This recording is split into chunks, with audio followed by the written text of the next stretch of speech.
Saudara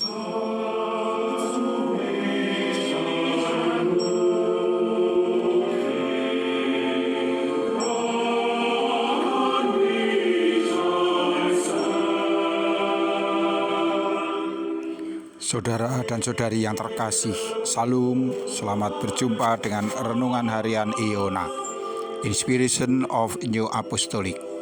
Damai sejahtera Tuhan Yesus Kristus menyertai kita.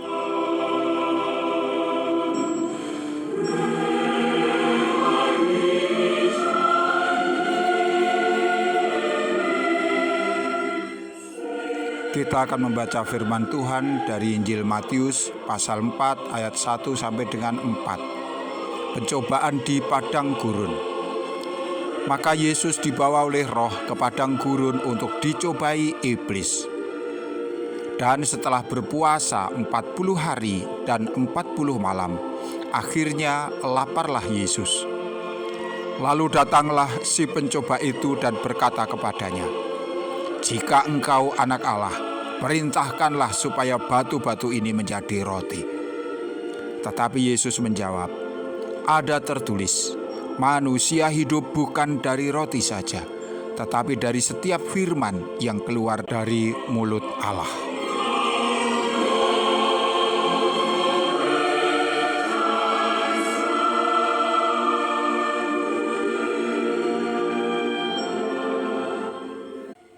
Saudara dan saudari yang terkasih, baru saja Tuhan Yesus Kristus dimuliakan, yaitu tatkala beliau dibaptis.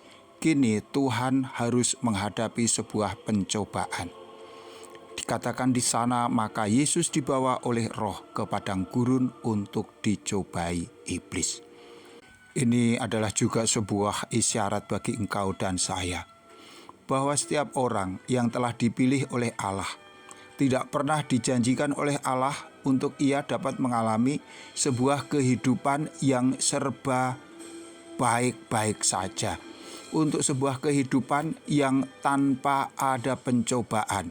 Bahwa segala sesuatunya ada dalam perlindungan Allah, berarti manusia tidak perlu berjuang untuk melawan iblis, tidak perlu berjuang menghadapi berbagai macam pencobaan dan godaan di dalam kehidupannya. Bahkan Tuhan Yesus Kristus sendiri, baru saja Tuhan Yesus dibaptis, baru saja Tuhan Yesus dimuliakan, ia sudah harus berada di padang gurun. Ia berada di dalam situasi yang sulit, bukan hanya karena padang gurun itu adalah tempat yang sangat-sangat tidak nyaman, tempat yang di situ sunyi, sepi, dan tentu saja di sana sangat gersang.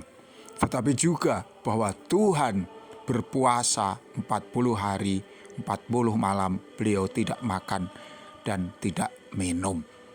Ini adalah sebuah keadaan yang tentu saja jauh dari bayangan banyak orang, bahwa tatkala ia dipanggil, ia akan hidup dekat dengan Tuhan, bahwa tatkala ia dilahirkan kembali dengan air dan Roh, ia ada dalam perlindungan Tuhan, dalam perawatan Tuhan. Itu berarti segala kebutuhan dicukupi. Ia akan hidup bahagia, sejahtera, nikmat, dan tidak kekurangan apa-apa. Tetapi lihatlah, Sang Putra Allah bahkan bersiap untuk sebuah pencobaan yang dahsyat. Pencobaan yang terjadi tatkala Tuhan Yesus berada di dalam keadaan yang sangat-sangat berat. Tetapi Tuhan Yesus dengan rela menempatkan diri di bawah kehendak Roh yang menuntunnya, yang itu berarti di bawah kehendak Sang Bapa. Tuhan Yesus menaruhkan pengandalannya hanya kepada Allah Sang Bapa. Baiklah saudara dan saudara yang terkasih, kita juga harus bersiap jikalau suatu saat bahkan Allah, Roh, mengizinkan kita untuk kita berada di padang gurun kehidupan kita. Suasana yang di situ sangat berat. Kita ada di dalam kekurangan-kekurangan secara jasmani, mungkin bahkan penderitaan-penderitaan. Tatkala engkau mengalami berbagai macam penganiayaan, mungkin juga di sana kita berada di dalam kegagalan-kegagalan. Padang gurun tidak pernah menjanjikan kehidupan yang nyaman. Orang harus siap untuk segala macam pencobaan. Tetapi meskipun demikian, kita dapat yakin bahwa Allah melindungi kita, Allah menyertai kita. Di dalam berbagai macam pencobaan yang Tuhan izinkan terjadi, iblis boleh datang dengan segala tipu muslihat, iblis boleh datang dengan berbagai macam kebohongannya. Tetapi sepanjang kita mau mengandalkan diri kepada Allah, Allah akan menolong kita. Kita lihat nanti bagaimana Tuhan Yesus Kristus akan menjadi pemenang di dalam berbagai macam pencobaan yang telah dilakukan oleh iblis.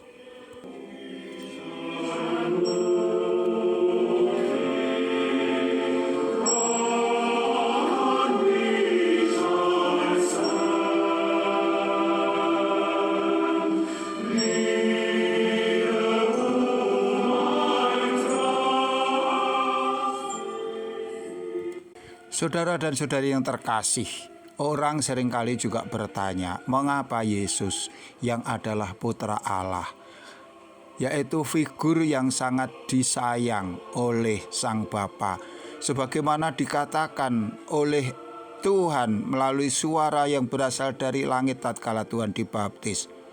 Di sana secara jelas dikatakan, inilah anakku yang kukasihi.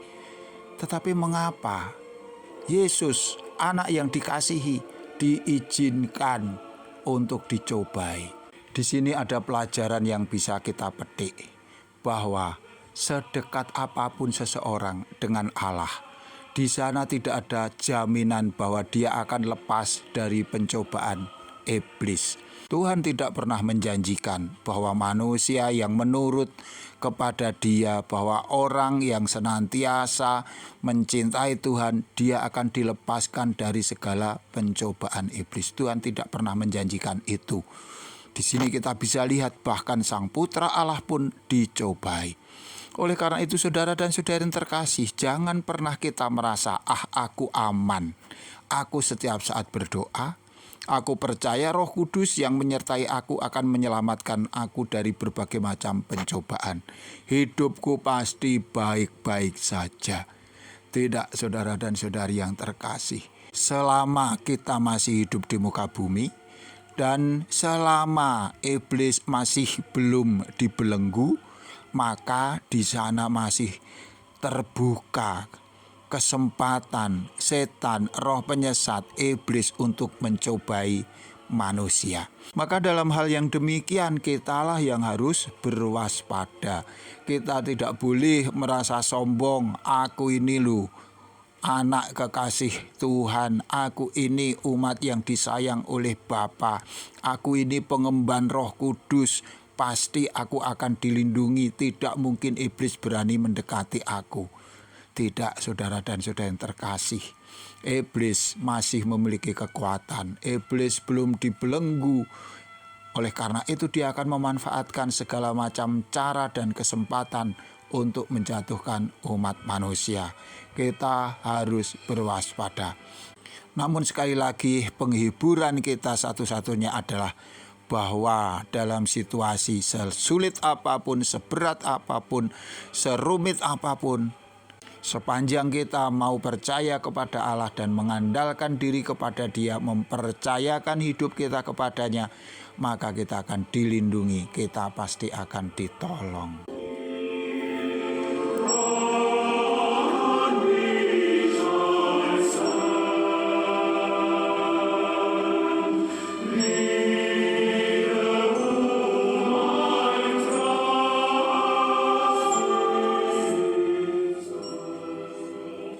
Saudara dan saudari yang terkasih, pada bagian selanjutnya kita akan dapat melihat bagaimana iblis menggunakan segala daya upaya untuk mencobai Tuhan Yesus. Ia tahu siapa yang dihadapi, oleh karena itu dia juga tidak sembarangan memasang jerat, memasang perangkap. Ada 3 tahapan pencobaan iblis yang akan kita cermati pada edisi renungan yang akan datang, di mana iblis mencobai Tuhan dengan makanan, iblis mencobai Tuhan dengan menyentuh harga diri Tuhan, dan yang terakhir iblis mencobai dengan menawarkan harta duniawi. Semua itu adalah bagian yang sangat menggiurkan bagi umat manusia, tidak terkecuali engkau dan saya. Iblis tahu titik kelemahan manusia, sehingga itu juga yang dimanfaatkan untuk menjatuhkan kita. Di sana saudara dan saudara yang terkasih, kita harus sadar bahwa manusia secara kodrat menyandang banyak kelemahan, kekurangan, dan itu akan senantiasa dimanfaatkan oleh iblis untuk menjatuhkan kita. Oleh karena itu mari kita teliti hidup kita, hati kita, agar kita tidak mudah terperangkap oleh jerat setan. Karena sekali kita menyerahkan sebagian kecil dari apa yang kita miliki kepada iblis, maka iblis akan mencengkeram itu, kemudian akan menelan kita secara utuh, secara keseluruhan. Kita tidak ingin bertoleransi terhadap dosa. Kecil apapun, dosa adalah musuh kehidupan.